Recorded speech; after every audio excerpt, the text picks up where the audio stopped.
Новое поколение бизонов наглядно показывает, что возвращение вида способно не только оживить экосистему, но и восстановить глубоко укорененные культурные связи, которые казались утраченными навсегда. Эти телята стали одними из первых, кто родился на племенной земле, где бизоны отсутствовали почти 2 столетия.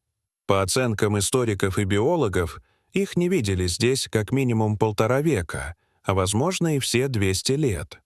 Когда Соединенные Штаты приняли решение выпустить сотни бизонов в один из самых засушливых и суровых регионов американского Запада, большинство людей сочло это откровенным безумием. Наблюдатели недоумевали, как можно отправить столь крупных животных в пустынный ландшафт без ограждений, без подкормки и без созданных источников воды. Не было построено ни заборов, ни кормовых площадок, ни зимних запасов. Животных просто выпустили и уехали, даже не оставив обещания вернуться. Одни критики называли проект растянутой во времени бойней, другие считали его громким, но бессмысленным рекламным трюком. Однако спустя 10 лет стало ясно, что произошло нечто совершенно неожиданное. Даже сами ученые, инициировавшие проект, не предвидели таких последствий. Эта история рассказывает о том, как сотни фактически оставленных бизонов сумели преобразить суровый пустынный ландшафт до неузнаваемости, и почему их выживание способно изменить само понимание природоохранной практики. Все началось с момента выпуска. Пыльный конвой грузовиков медленно поднимался в горы Генри в штате Юта. Трейлеры грохотали и скрипели, пробираясь через заросли полыни и между обнаженными пластами песчаника. Внутри металлических контейнеров находились массивные животные, когда-то доминировавшие на континенте. Бизоны были напряжены, беспокойны и полны силы, словно существа из другой эпохи. Когда ворота распахнулись, они вырвались наружу резким потоком, будто сжатая пружина. Копыта ударили по каменистой земле, и в воздух поднялась густая пыль. На несколько мгновений сцена напоминала архивные кадры с Великих равнин. Однако это была не прерия. Это была пустыня, сухая, каменистая и беспощадная. Никаких фанфар не звучало, не было торжественных речей или толп зрителей. Лишь несколько биологов с планшетами молча наблюдали, как стадо растворяется среди каньонов и горных хребтов. Для них это был эксперимент, балансирующий на грани безрассудства. Животных не собирались удерживать в загонах, им не создавали запасов корма на зиму и не прокладывали дополнительные водные источники. По сути, бизонов оставили в суровом испытании, где им предстояло полагаться только на собственные инстинкты. Местные фермеры считали это жестокостью и утверждали, что пустыня не место для таких животных. Скептики говорили о неизбежном медленном голодании. Тем не менее, за этим решением стоял расчет. Ученые хотели проверить, способна ли природа без постоянного человеческого контроля восстановить себя. Их главный вопрос звучал просто: помнит ли Земля, как быть живой, если вернуть на нее ключевые виды? Чтобы понять, почему вообще возникла идея выпускать бизонов в столь неподходящий на первый взгляд регион, необходимо вернуться примерно на 1,5 века назад. В середине XIX века Северная Америка выглядела совершенно иначе. Если бы человек стоял на возвышенности посреди Великих равнин, он увидел бы горизонт, который словно движется. Это были стада бизонов, огромные темные массы, простиравшиеся на многие километры. По оценкам исследователей, их численность составляла от 30 до 60 миллионов особей. Бизоны не просто обитали в этих местах, они формировали сам ландшафт. Их тяжелые копыта разрыхляли плотную почву, позволяя дождевой воде проникать глубже. Их выпас поддерживал травяные сообщества в постоянном цикле обновления. Их миграции предотвращали истощение участков земли.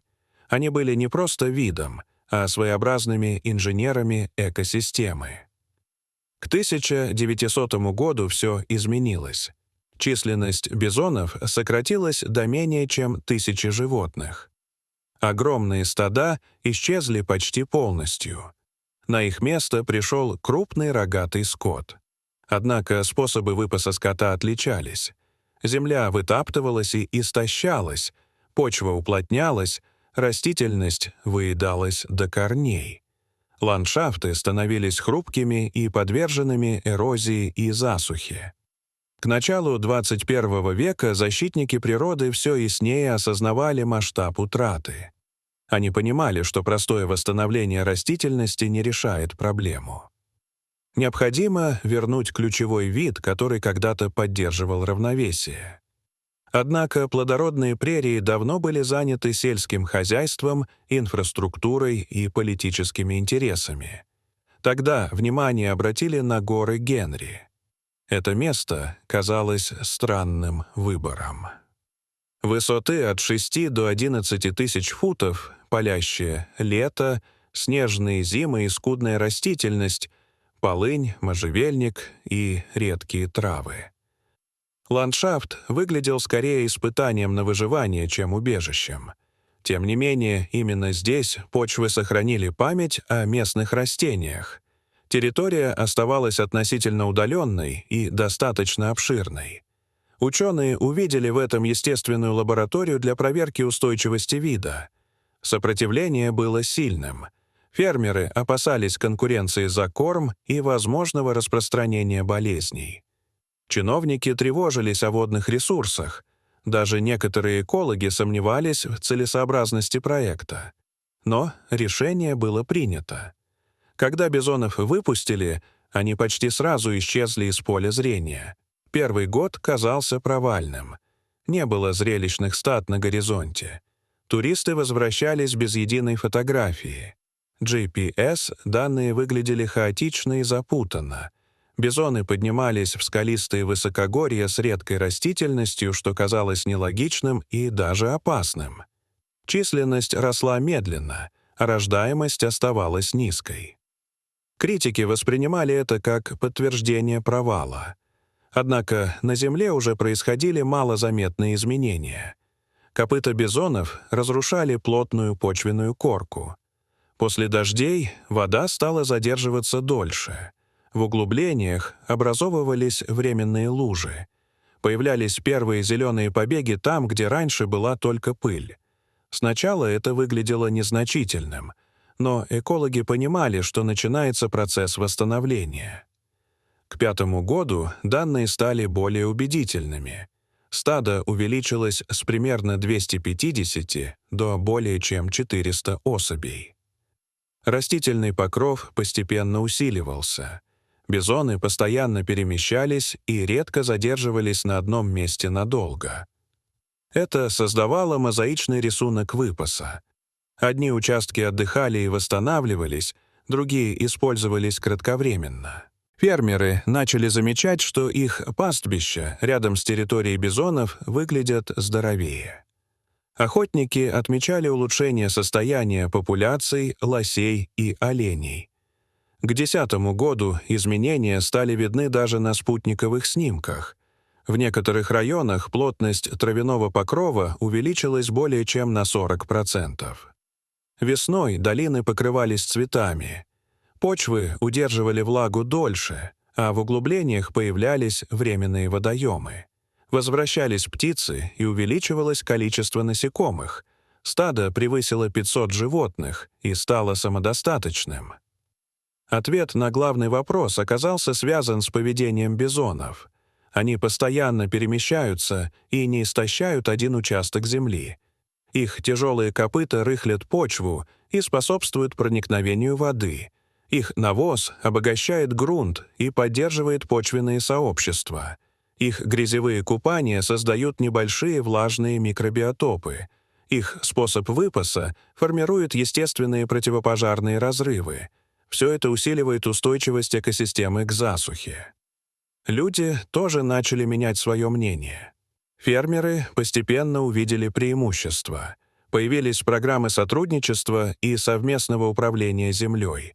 Коренные племена получили подтверждение своей давней позиции о важности бизонов. Эксперимент превратился в модель. Другие штаты начали изучать возможность аналогичных проектов. Гор и Генри показали, что иногда лучшая стратегия заключается не в усиленном контроле, а в возвращении ключевых видов и доверии к естественным процессам. Пустыня оказалась не мертвой. Она просто ждала возвращения вида, который когда-то поддерживал ее жизнь. Через 10 лет стало ясно, что ставка на природу оправдалась. Ландшафт преобразился.